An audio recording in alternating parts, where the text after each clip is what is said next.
چې خو پیغمبر صلی الله علیه وسلم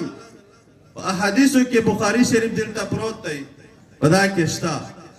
مشکات شریف کې شتا ترمذی شریف کې شتا